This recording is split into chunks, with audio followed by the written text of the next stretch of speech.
to try and convince you of something. And it might be a bit cheeky, but it's this. It's what can we learn from a potato peeler?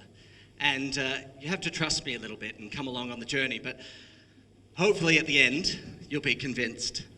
But before I do that, I need to give you a bit of context. And so we need to go back about 25 years to 1989. And in 1989, this was how people peeled potatoes. This was the common household potato peeler. No one had imagined better. It was good enough, and it had been good enough for decades. However, one night, a guy named Sam Farber, who was a retired kitchenware salesman, was watching his wife struggling peeling apples in the kitchen. Unfortunately, his wife Betsy struggled from mild arthritis. And so Sam, he did what any loving husband would do.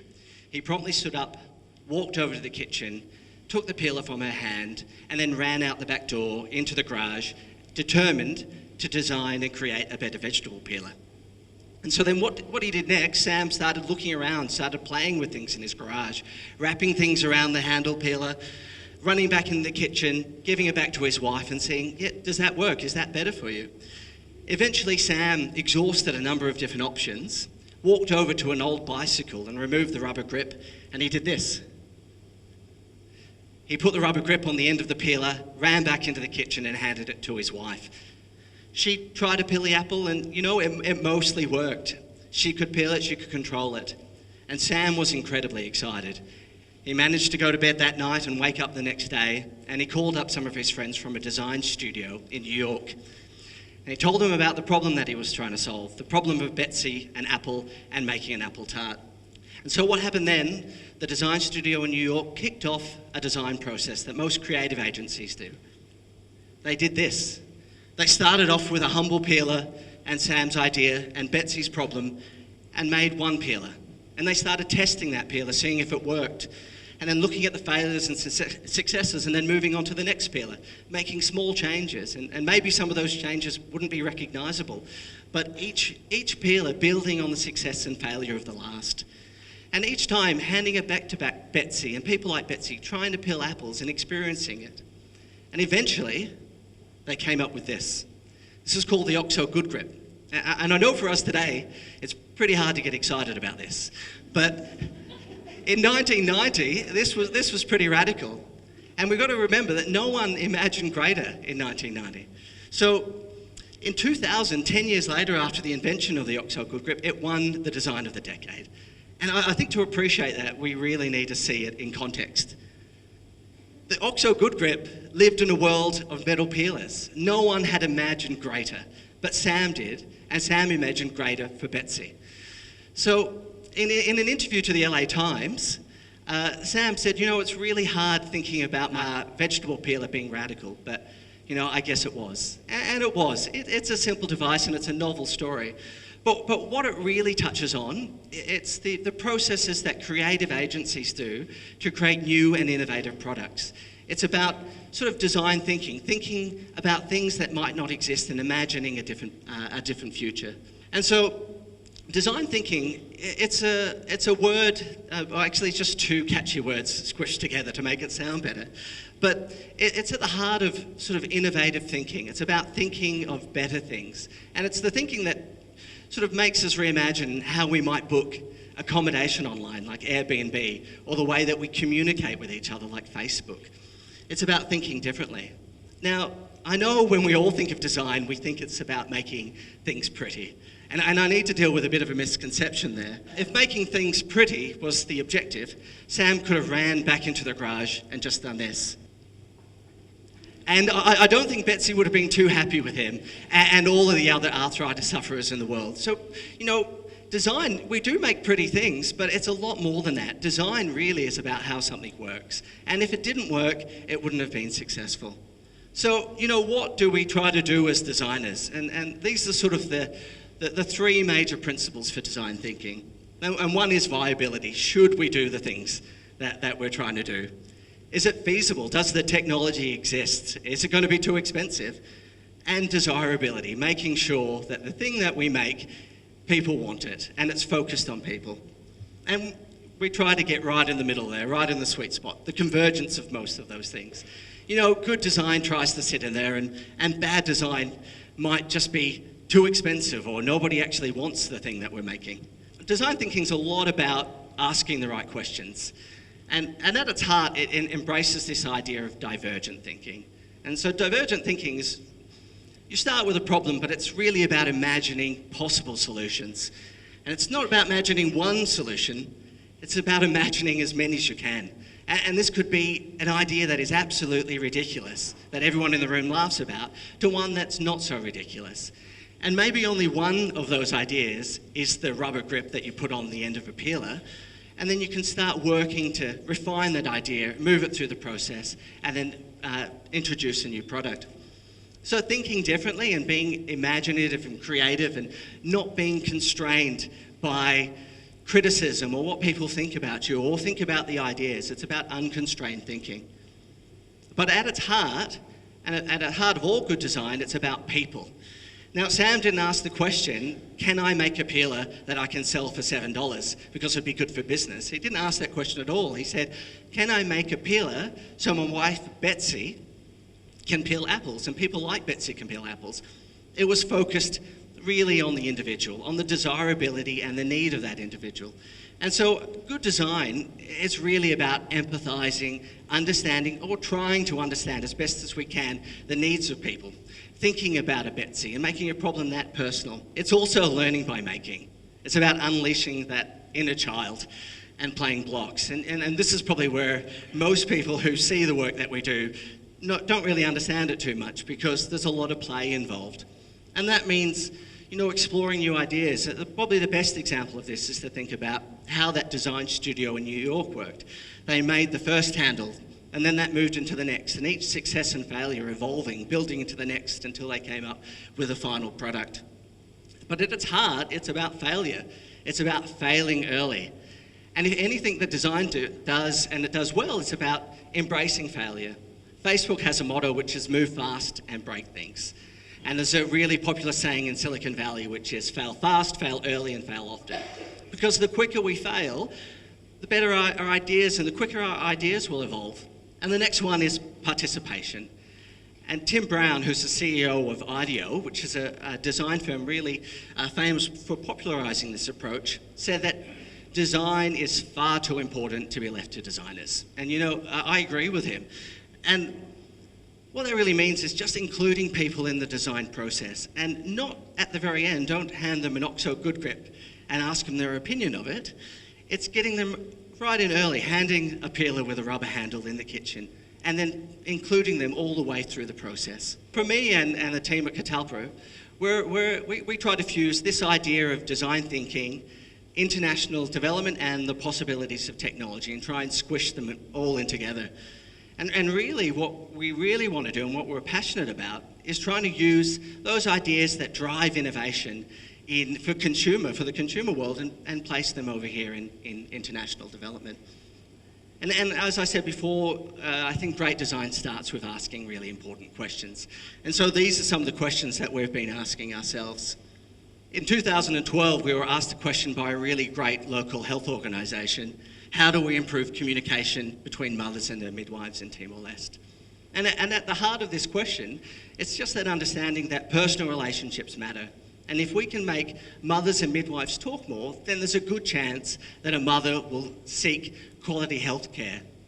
And then a midwife might even just simply nag a mother to come and give birth in a health facility. Because we know if they're doing that, there's a better chance that they're going to have a safe pregnancy and birth. And so what did we do? We did this. This is an old technique from the 90s, used to create really good software. And it's about creating a persona. And what we're really trying to do is constantly force our thinking to be focused around people. And so based on a lot of research on meetings and experience and chatting to people, we form an idea of what is a key goal for a midwife, what's her behaviour, what motivates them, and what do they need, what is desirable for them. And we do the same for a mother. And what we found out is that midwives feel overworked, and they get really annoyed when they walk a lot of kilometres to go to a rural health post to find no mothers are there. And mothers, we found out that they get really annoyed when they walk many kilometres to a health post and find out there's no midwife there. And so fundamentally, it's a question about communication and relationship. You know, how do we go about solving this? And we used SMS technology. And SMS technology is not sexy.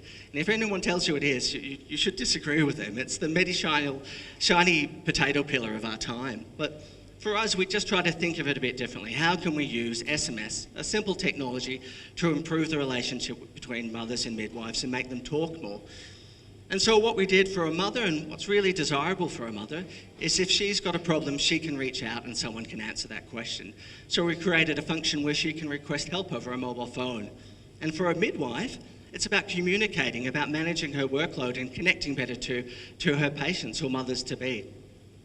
And so for her, she's able to, over a simple mobile phone, broadcast a message to all of her registered patients, just telling them, hey, you know, I'm not going to be at the health clinic on Friday, I'm at training, or the road's out.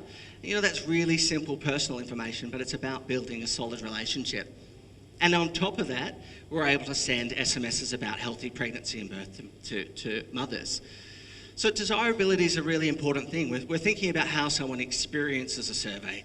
You know, a program. And it's not just about having a nice t-shirt, but that matters. It's not just about experiencing a mobile device and a mobile application that isn't painful and that someone's put love into it and it means something to someone.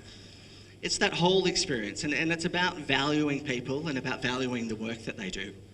Now, the most recent question we've been asking ourselves is this one, which is, why can we review a toaster online and not a multi-million-dollar aid project? And what I mean by this is that I can log on to eBay, I can find a $12 Samsung toaster, and I can read some bad reviews. I could post a bad review if I wanted, or a nice one. And so why is a $12 Samsung toaster, why do we scrutinise that, and why are we able to scrutinise that more than we would an aid project? It doesn't make sense. And so for this project, we're working with the government of Myanmar, and we're creating something which is an aid transparency portal. It's essentially an application which tracks aid spending, all of the donor money that goes into Myanmar. It tracks about $8 billion from all the development partners. Now, you know, that sounds a lot like a spreadsheet in accounting, and it doesn't really sound that exciting. And when we think about the principles of aid transparency, we're thinking about how two large countries interact and how aid flows and aid spending moves about. But how does a design studio approach these principles, and how do we develop an aid transparency portal? And you know, it's still about people. I said the government of Myanmar, but really it's about these people in the office, except the one in the middle. I think she's on a fast-track employment program. But yeah, it's still about people. And for us, you know, just understanding what their basic desires were. How do we make a product that's desirable for them? And the challenge for us is, how do we make them look good? How do we make their work easy? And when the minister runs into their offices and asks them for, you know, Japan's spending in the agriculture sector for 2011, that they can get a response as quickly as possible, because it makes them look good and it makes them feel good when they're empowered to do things like that. And then we think about donors. You know, we never deal with organisations, we're always dealing with people. And a donor is no different. A donor, we're dealing with junior staff, an intern who's burdened with the work of data entry. And the aid transparency principles really just hang on these people doing their work. Our colleagues in Myanmar being able to hassle people for information and report it into a system, and making it easy enough that a junior level staff member or an intern who doesn't know a lot about aid transparency feels empowered to make them, to enter data. So, as I said, participation is really important. And what we did, we actually lived in the office at the Ministry of National Economic and Planning. We spent 3 months in there working alongside our colleagues in Myanmar. And, you know, as Sam mucked around with a rubber handle and put it on a metal vegetable peeler, it's about experimenting really early and playing and participating and finding out what people need. And so for us, paper is our rubber handle. It's really simple. And what that means is often we'll work on an idea, we'll put all of our love and effort into it, and we'll show someone. And then, but when we put too much effort into it, there's too much emotion into our idea. We don't want to fail because our egos and our emotions are tied up into it. So we want to keep it on paper as long as possible. At Catalpa, we call it to doodle with a purpose, because we want We want to be able to fail early. We want someone to say, hey, that graph's not good enough, or this doesn't work for me. Screw it up and throw it in the bin. We don't want to hold on to ideas. And then we do the same thing that Sam and the design studio did with the metal peeler. We start working that idea, finding out about its failures, finding out about its successes, and slowly moving through those ideas until we come up to a final product. In February of this year, we launched the application which we call Mohinga. Mohinga is actually the name of a traditional soup in Myanmar, and we named it that way because we thought that it would create better ownership, and it's more personalised than a crazy acronym that we all seem to love in development. You know, there's challenges for design thinking in international development, and one of the main ones is that we forget about desirability. We're so focused on what's viable, so what should we do? There's so many problems that we should tackle, and so it's pretty hard to know which ones we should or not. And feasibility is always important. Can we afford to do this? But desirability is about people, putting people in the centre, finding out what they love and what they need, and what we can do to better deliver services to them. And you know, I think it's a shame that we can put more thought into the design of a peeler than to more important issues in international development. I think it desires and it needs more care than that. And so, you know, my final thought that I want to leave you with is I think we've got too many metal peelers in international development, too many ideas that have just stayed the same for too long, and nobody is just thinking greater. And so I guess my challenge today is if we can all run to our garage and rip handlebars, grips off our bikes and just try to imagine greater. So thanks very much.